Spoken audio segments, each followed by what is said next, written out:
People think success is controlled by something outside of them. Like a magic fairy drops down and taps a few lucky people on the head. I used to think that too. I wondered if one day I'd be chosen. But that's the wrong mindset. That's not how it works.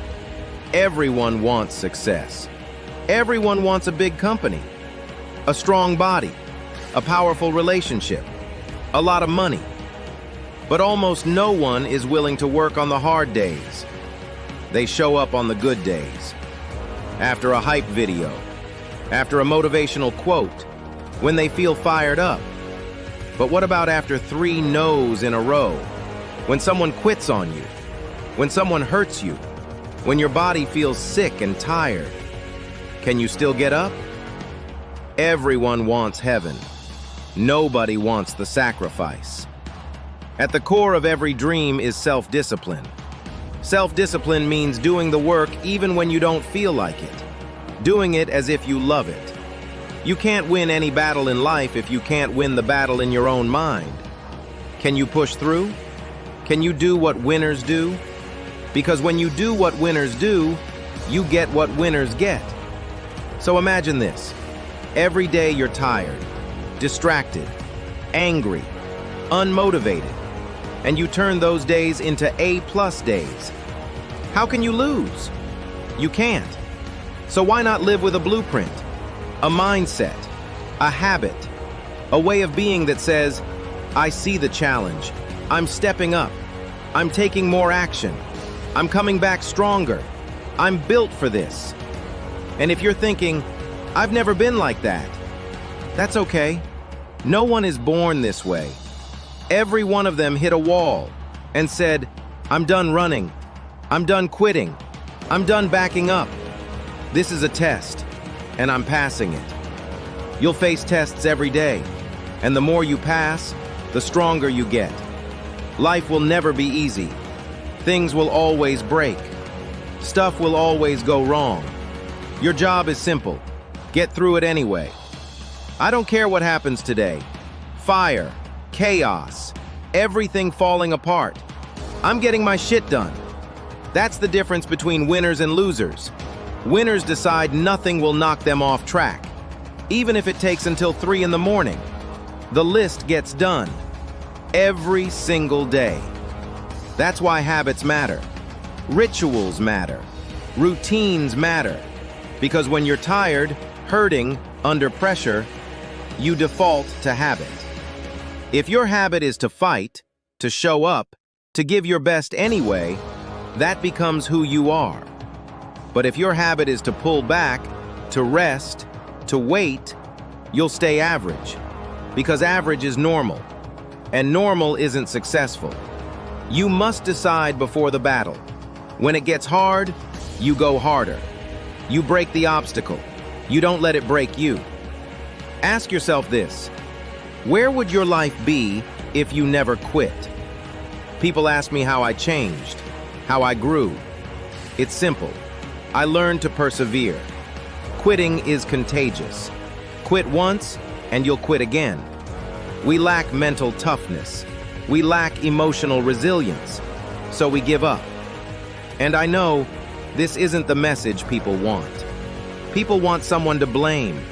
But hear me clearly. This is your life. Stop blaming.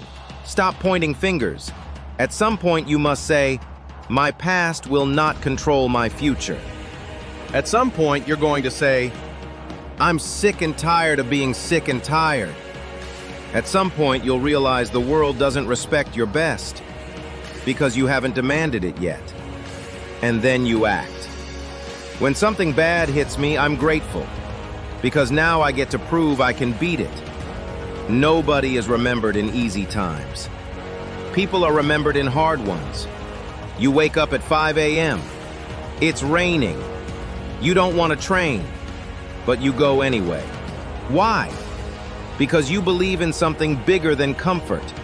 You repeat that choice again and again. Small steps turn into big ones. That's how identity is built. You can't think about the whole journey. It's too heavy. The mind can't handle endless suffering. but it can handle right now. 1 more mile, 1 more rep, 60 more seconds. Don't think beyond that. When you're in hell, you can't see the beauty of it. So climb the mountain in your mind. Look down at what you're doing. The view changes. It becomes powerful. You just need a different perspective inside the pain. Don't stay in it spiritually. Step outside it. Look at your progress. Be amazed by how far you've come. We all have 2 voices. One is soft, comforting.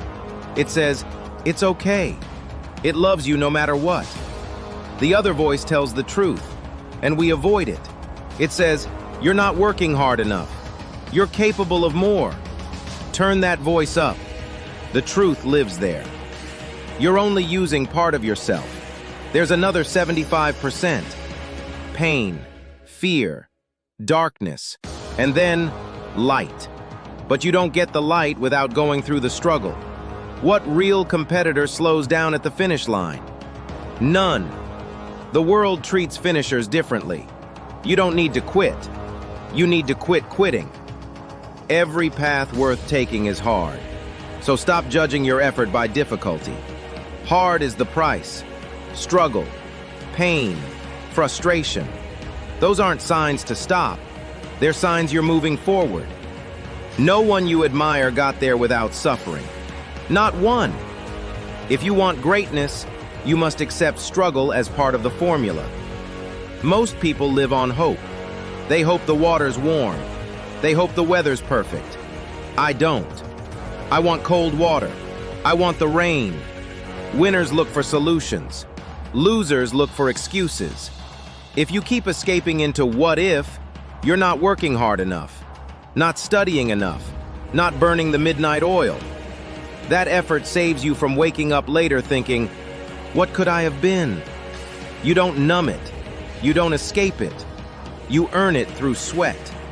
Over time, an unbreakable will is built. You stop thinking about second place. You think about first, about legacy, about creating distance. Early mornings, late nights, days you don't feel like it. That's the dream, not the finish, the process. Every day, look in the mirror and ask, what am I willing to do to get what I want? And if the answer is, whatever it takes, you'll get there. You're setting the example every day. You must own the machine, and the machine is your mind. Challenge it daily. The cost of regret is heavier than discipline. Don't wake up someday wishing you listened to yourself. If there's something you want to do, in work, relationships, school, do it. Life is a mental game, and once you learn how to play it, it stops being a game at all. That's when you start living.